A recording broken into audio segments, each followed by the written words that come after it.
हाय friends, मैं हूं Manav. Welcome to movie शूवी। करते हैं आपस में पॉजिटिव सा नमस्कार, सत श्री अकाल, सलाम और जय हिंद। और जय हिंद करके बड़ी मुस्कुराहट सी आ जाती है क्योंकि आज जो दोनों पिक्चरें हम कवर करने वाले हैं यहाँ पर, चाहे वो धुरंधर के 50 डेज हो, मतलब ग्लोरियस 50 डेज, मतलब हाफ सेंचुरी मारी है इसने, बहुत अच्छी बात है। और बहुत ही बढ़िया कलेक्शन करा है बॉर्डर टू ने, जिसने मतलब पूरा मतलब हिला ही दिया पकड़ के। मतलब उसने बहुत सारे रिकॉर्ड्स बनाए हैं, उसके बारे में हम यहाँ पर बात करेंगे। आप इमेजिन कर सकते हैं कि सनी देओल की इतनी खतरनाक पावर थी और पिछले कुछ सालों में किसी ने क्यों नहीं यूटिलाइज करी, मतलब सोचने वाली बात है।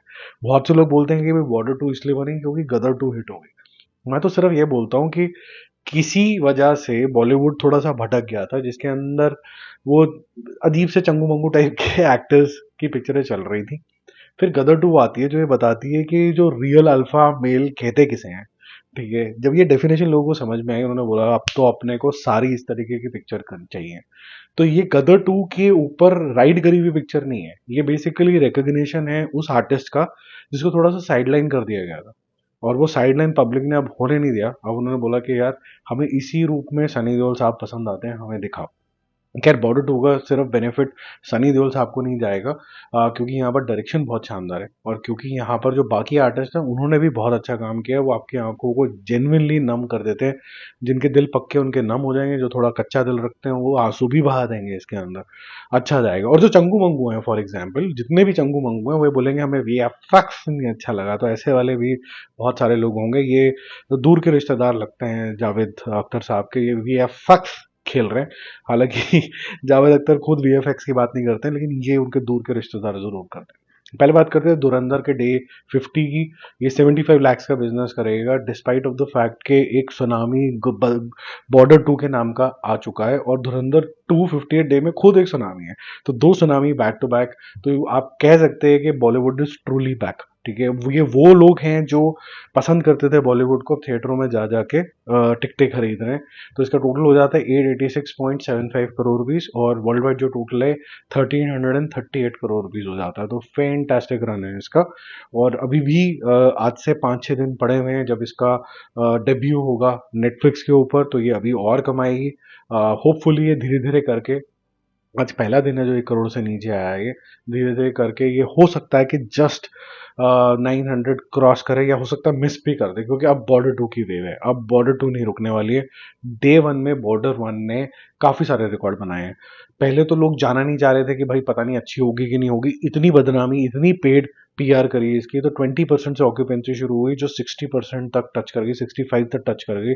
तो 20, 26, 36 देन सीधा मतलब 60-66 की तरफ जाती हुई नजर आ रही है।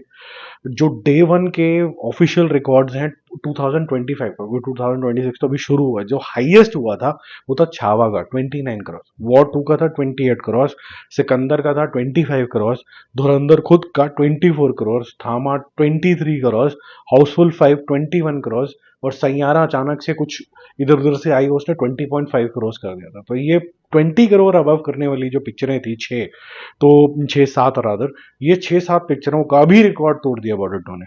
बहुत ही अच्छा आगाज किया। 32 करोड़ से 33 करोड़ रुपीज का बिजनेस ये करने वाला है आज। तो फैंटास्टिक बिजनेस अगेन। तो ये दिखाता है कि पब्लिक को जिस रूपरेखा के अंदर एक्टर पसंद आता है, अगर आप वो करते हो, प्लस आप उस तरीके की स्टोरीज लेके आते हो जो उस सोसाइटी का आजकल थोड़ा सा उस तरीके के जोन के अंदर है, जैसे आजकल पॉलिटिकल वॉरफेयर जो है वो तरीके की फिल्में ज़्यादा चल रही हैं, या फिर कोई रिलीजियस पिक्चरें जो होती हैं वो ज़्यादा चल जाती हैं। उस तरीके के जोन में रखते हो, आप अलर्ट हो, आप जानते हो कि आसपास जो जो सोशल कॉन्वर्सेशन चल रही हैं, आप उसके इन एंड अराउंड अगर पिक्चर बनाते हो तो वो चलती है। ठीक है, और सबसे अच्छी बात बॉर्डर टू के अंदर है कि इसको कोई प्रोपोगंडा एजेंडा वाली पिक्चर बोला ही नहीं जा सकता। ये सिंपल सी कहानी बोलती है कि अगर चाहे वो पाकिस्तान हो, अफगानिस्तान हो, US हो, चाइना हो, कोई भी हो यार, कोई भी देश हो, अगर वो इंडिया के ऊपर आंख उठाता है, और वो किसी भी तरीके से उठाता है, चाहे वो एयर से हो, वाटर से हो, लैंड से हो, तो जो तीन फोर्सेस हैं इंडिया की, जो प्राइड है, वो आती हैं, और फिर तो बचना जरा मुश्किल है। ठीक है, तो ये जो सीमाओं की जो रेखाएं हैं, इसकी इज्जत कर लो, नहीं तो तुम रहोगे ही नहीं। जिस तरीके का डायलॉग सनी देओल साहब ने भी इस पिक्चर के अंदर किया, डायलॉग्स बहुत इंप्रेसिव है। आई थिंक उसके अपने आप में मीम्स बनेंगे और काफी टाइम तक ये मशहूर रहेंगे, मुझे लगता है। अगर आज ये 32 करोड़ है, कल उम्मीद है कि ये 40 क्रॉस करेगी और शायद वो ग्लोरियस डे आएगा वीकेंड के अंदर जब ये 50 भी क्रॉस करेगी। अब इसको रोकना थोड़ा असंभव सा खेल हो चुका है। इसका बिजनेस एनालिसिस कल करेंगे। बाय बाय एंड जय हिंद।